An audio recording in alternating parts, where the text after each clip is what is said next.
ஒரு ஃபோன் வாங்குறோம்னா என்ன விஷயம்லாம் தெரிஞ்சுக்கிட்டு ஃபோன் வாங்கினா நல்லது. அது மட்டும் இல்லாமல் என்ன விஷயம் தெரிஞ்சுக்கிட்டு ஃபோன் வாங்குறது மூலிமா ஒரு மொக்க ஃபோன்லேருந்து உங்களுக்கு பிடிச்சமான ஃபோன் வாங்குறது. ஹலோ ஃப்ரெண்ட்ஸ், இன்றைக்கி வீடியோவில் என்ன பார்க்க போகிறோம் பார்த்தீங்கன்னா, ஒரு நல்ல ஒரு ஸ்மார்ட் ஃபோன் வாங்குறது எப்படி. ஏன்னா நிறைய பேருக்கு நிறைய கன்ஃபியூஷன் இருக்கும். ஸோ ஒரு ஃபோன் வாங்கும்போது இந்த ஃபோன் வாங்கலாமா, அந்த ஃபோன் வாங்கலாமா, என்ன ரீசன், என்ன கேட்டகரியில் நம்ம வாங்குறது, எந்த மாடல் வாங்குறது அப்படின்ற ஒரு சில கன்ஃபியூஷன் நிறைய பேருக்கு இருக்கும். ஸோ நான் சொல்கிற இந்த டிப்ஸ் எல்லாம் நீங்கள் ஃபாலோ பண்ணிக்கிட்டிங்கன்னா, ஒரு வேளை உங்களுக்கு நீங்கள் ஃபோன் வாங்கும்போது உங்களுக்கு பிடிச்சமான ஃபோனு உங்களுக்கு என்ன தேவை இருக்கோ அந்த ஃபோன் வந்து நீங்கள் பர்ச்சேஸ் பண்ணுறதுக்கு யூஸ்ஃபுல்லாக இருக்கும். ஸோ வாங்க வீடியோக்குள்ளே போகலாம். அத்தியாவசியமான பொருட்களில் ஸ்மார்ட் ஃபோனும் ஒன்றுன்ற மாதிரி ஆகிருச்சு. எப்படின்னு பார்த்தீங்கன்னா, அது பிஸ்னஸ் மட்டும் கிடையாது, ஒரு கம்யூனிகேஷன் இருக்காண்டி இந்த ஃபோனுன்றது ரொம்ப யூஸ்ஃபுல்லாக இருக்குது. ஆரம்ப காலத்தில் பார்த்திங்கன்னா வெறும் லெட்டர் போட்டுக்கிட்டு இருந்தாங்க. அதுக்கப்புறம் டெலிஃபோன் வந்துச்சு, அதுக்கப்புறம் பட்டன் ஃபோன் வந்துச்சு. இன்றைக்கி நம்ம கையில் ஒரு மினி கம்ப்யூட்டரே நம்ம கையில் இருக்குது. ஸோ இந்த அளவுக்கு வளர்ச்சி, டெக்னாலஜியில் அவ்வளோ வளர்ச்சி நம்ம பார்த்துக்கிட்டு இருக்கோம். டெக்னாலஜியில் அந்த அளவுக்கு வளர்ச்சி நம்ம பார்த்துக்கிட்டு இருக்கோம்.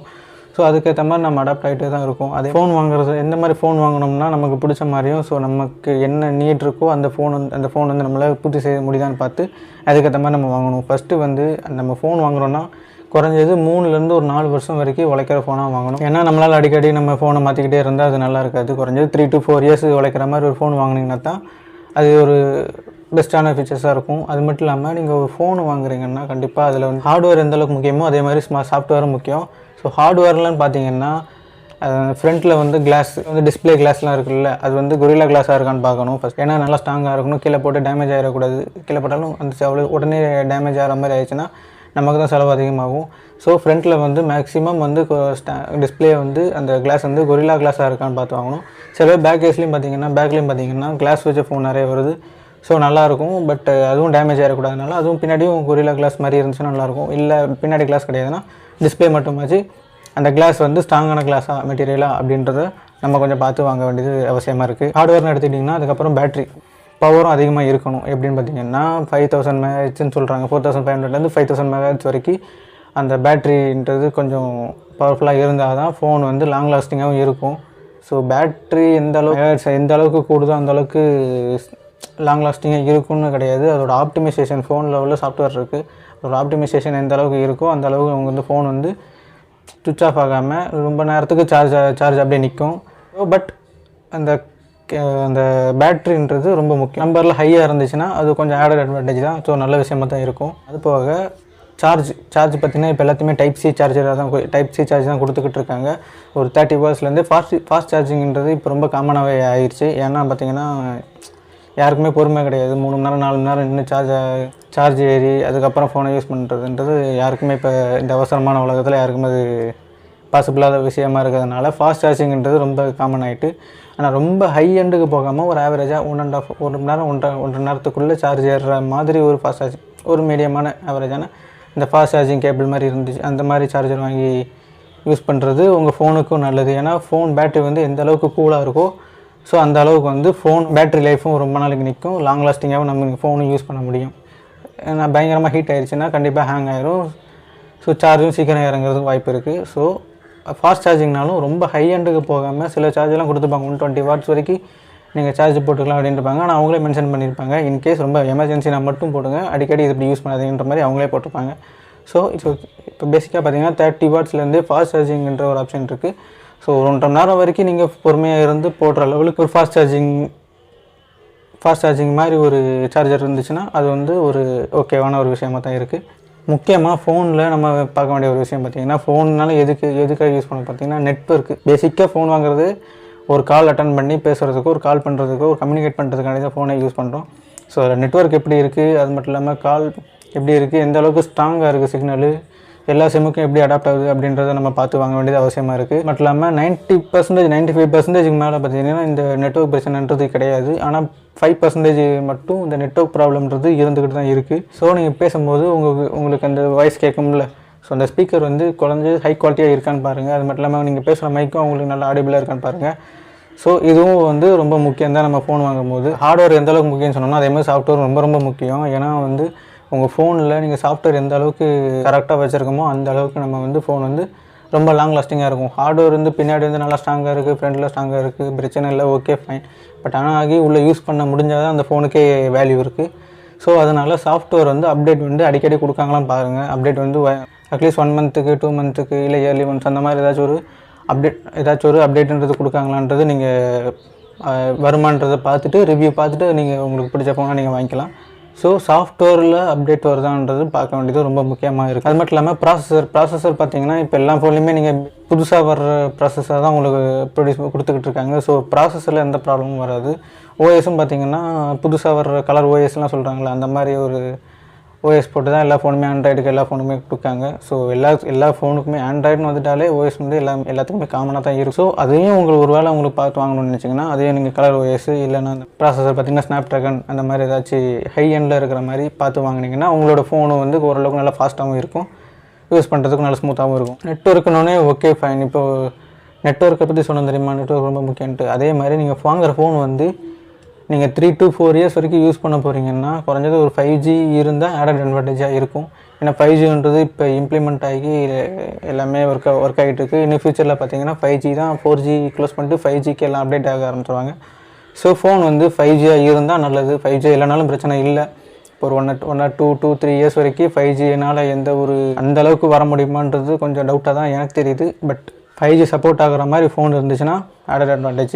ஏன்னா 5Gயில் இப்போ வந்து நிறைய ஃப்ரீயாக ஜியோவில் வந்து ஃப்ரீ நெட்டு கொடுத்துக்கிட்டு இருக்காங்க. ஸோ நீங்கள் யூஸ் பண்ணிக்கலாம். ஸோ 5G இருந்தால் பெட்டர், இல்லைனாலும் பிரச்சனை. அப்புறம் முக்கியமாக பார்த்தீங்கன்னா சில பேருக்கு வந்து கேமரான்றது சில பேரில் நிறைய பேருக்கு வந்து கேமரான்றது ரொம்ப முக்கியமான ஒரு விஷயமா இருக்குது. ஏன்னா நிறைய மெகா பிக்சல் பார்த்தீங்கன்னா இப்போ நீங்கள் ஒரு 10,000 ஒரு 8,000 ஃபோனில் வாங்கினாலே 54 MP mega pixel 100 MP mega pixel அப்படின்ற ரேஞ்சுக்கு இப்போ வந்து நிறைய அந்த பிக்சல் ரேட்டை வந்து கூட்டிகிட்டே இருக்காங்க. ஸோ பிக்சல் வந்து முக்கியம் இல்லை, நீங்கள் நினச்ச மாதிரி குவாலிட்டி வந்து அந்த ஃபோட்டோவில் வருதான்றது தான் ரொம்ப முக்கியமாக இருக்குது. ஏன்னா நீங்கள் காஸ்ட்லியான ஃபோனை வாங்கிட்டு நீங்கள் ஃபோட்டோ எடுத்து பார்க்குறீங்க, ஃபோட்டோ வந்து அந்தளவுக்கு உங்களுக்கு அட்ராக்டிவ் இல்லைன்னா நீங்கள் அந்த ஃபோன் வாங்கி யூஸ் இல்லாமல் போயிடும். மீன்ஸ் என்ன சொல்ல வரேன்னா, நீங்கள் கேமராக்காண்டி இந்த ஃபோன் வாங்கியிருந்தீங்கன்னா நீங்கள் நினச்ச இது விஷயம் வரலன்னா, ஸோ என்ன ரீசனுக்காண்டி இந்த ஃபோன் வாங்கினீங்களோ அதோட தேவை அதுலேருந்து உங்களுக்கு கிடைக்காம போகலாம்.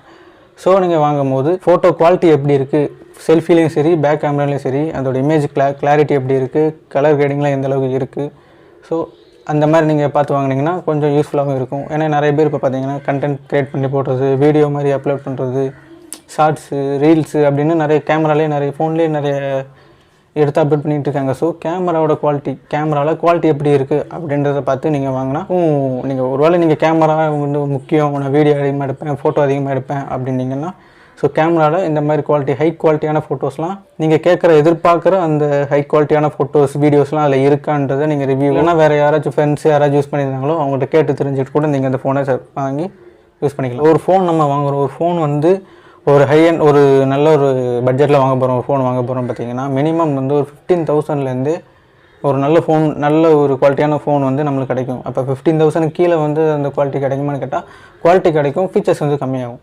ஸோ அது பிரச்சனை கிடையாது. ஸோ நீங்கள் 10,000 8,000 கொடுத்து வாங்குகிற ஃபோன்லேயும் நீங்கள் 15,000 20,000 30,000 வாங்குகிற என்ன கேப்பபிலிட்டி இருக்கோ அது எல்லாமே அதுலேயும் ப்ரொவைட் பண்ணுவாங்க. ஆனால் குவாலிட்டின்றது கொஞ்சம் கம்மியாகும். ஸோ பட்ஜெட்டுக்கு ஏற்ற மாதிரி ஃபோனோட குவாலிட்டின்றது கொஞ்சம் வேரி ஆகிறதுக்கு வாய்ப்பு இருக்குது. ஸோ எந்த ஃபோனுமே குறை கிடையாது. பட் 15,000 மேலே வாங்கினீங்கன்னா கொஞ்சம் குவாலிட்டின்றது கொஞ்சம் ப்ரீமியமாக இருக்க சான்ஸ் இருக்குது. கேமிங்காகவும் சில பேர் வந்து ஃபோன் வாங்குவாங்க. கேமிங் வந்து நல்லா ஸ்பீடாக இருக்கணும், எனக்கு வந்து ப்ராசஸர் நல்லா ஹை ஸ்பீடாக இருந்தால் மட்டும்தான் அந்த மாதிரி எனக்கு ஃபோன் வேணும் அப்படின்னு நினைப்பாங்க. அதுக்காண்டி 1.5 லட்ச ரூபா 1 லட்சம் ஃபோன் வாங்குறது வந்து சரி இல்லை. கேமிங்க்குன்னு ஒரு பெரிய ஃபோன் வாங்குறதுக்கு அதுக்கு பதிலாக அந்த பட்ஜெட்டில் நீங்கள் ஒரு லேப்டாப் வாங்கி யூஸ் பண்ணிட்டு போகலாம் கேமிங்க்கு என்னோட சஜஷன். ஏன்னா லேப்டாப்பில் கூட நீங்கள் ஸ்பீடாக நல்லா சூப்பராகவும் விளையாட முடியும்.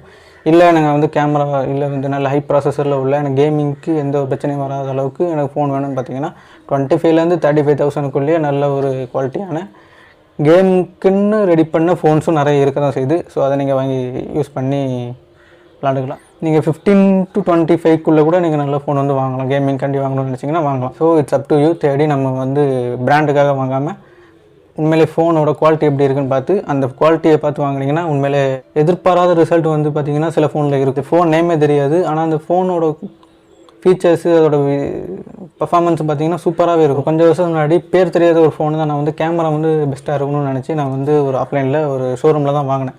ஸோ அவங்க சொன்னாங்க இந்த மாதிரி ஃபோனை காட்டுறீங்க, ஏதாச்சும் ஃபேமஸான பிராண்ட் இந்த நல்ல பிராண்ட் உள்ள ஃபோனை தாங்க, இந்த ஃபோனோட கேமரா குவாலிட்டியை மட்டும் பாருங்கள் அப்படின்னாங்க. எடுத்து பார்த்தேன், செம்ம சூப்பராக இருந்துச்சு.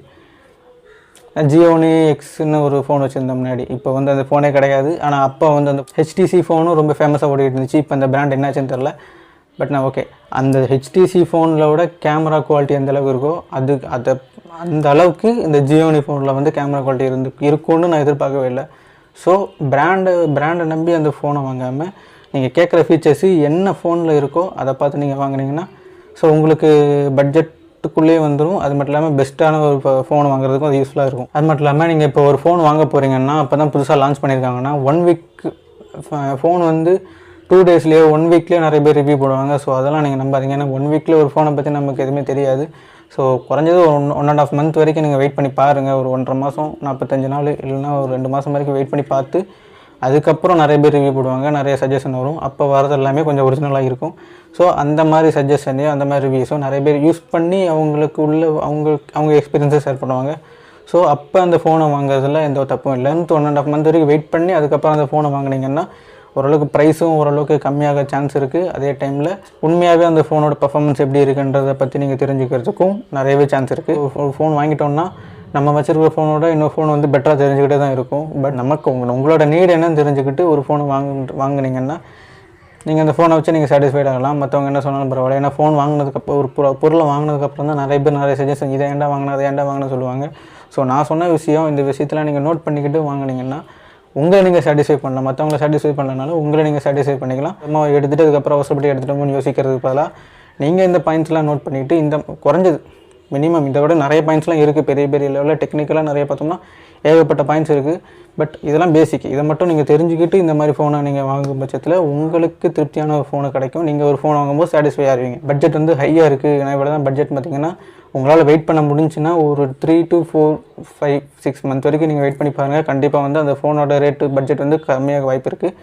ஏன்னா அதோட ஸ்டாக் வந்து ஏன்னா மாடல் வந்து அவுடேட் ஆக ஆரம்பிக்கும். பட் உங்களுக்கு நீங்கள் எதிர்பார்த்த ஃபீச்சர்ஸ் வந்து அந்த ஃபோனில் இருக்கும் பட்சத்தில் நீங்கள் அந்த ஃபோனை வெயிட் பண்ணி வாங்கலாம். அப்போ வந்து பட்ஜெட் கம்மியாக இருக்கும். ஏன்னா நான் இப்போ வாங்கியிருக்க ஃபோனும் பார்த்திங்கன்னா நான் ஆல்ரெடி ஒரு ரிவ்யூ போட்டிருப்பேன். வேணும்னா அந்த வீடியோ வந்து செக் பண்ணி பாருங்கள். ஏன்னா நான் இப்போ வச்சுருக்க ஃபோன் பார்த்திங்கன்னா அரௌண்ட் 18,500 அந்த ஆரம்ப ஸ்டேஜில் இருந்துச்சு. ஆனால் நான் வாங்கும் போது வெறும் 16,000க்கு தான் நான் வாங்கினேன்.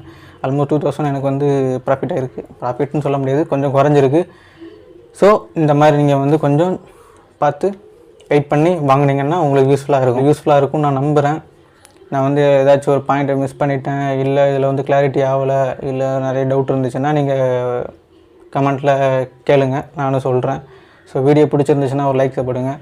அதுக்கப்புறம் யாரும் ஃபோன் வாங்க போகிறீங்கன்னா என்ன ஃபோன் வாங்க போகிறீங்கன்றத கமெண்ட்டில் சொல்லுங்கள். இல்லைனா நீங்கள் ஃபோன் ஆல்ரெடி ஒரு ஃபோன் வாங்கிட்டேன் அப்படின்னீங்கன்னா என்ன ஃபோன் வாங்கியிருக்கீங்க, அது எப்படி இருக்குன்றத அந்த எக்ஸ்பீரியன்ஸையும் நீங்கள் ஷேர் பண்ணலாம். ஸோ ஒரு ஃபோன் வாங்குறீங்கன்னா அந்த பிராண்ட் வந்து உங்கள் சொந்த பிராண்டு கிடையாது. நீங்கள் ஒரு கஸ்டமர் தான். அவங்கள பொறுத்தளவுக்கு நீங்கள் காசு கொடுத்து தான் வாங்குறீங்க.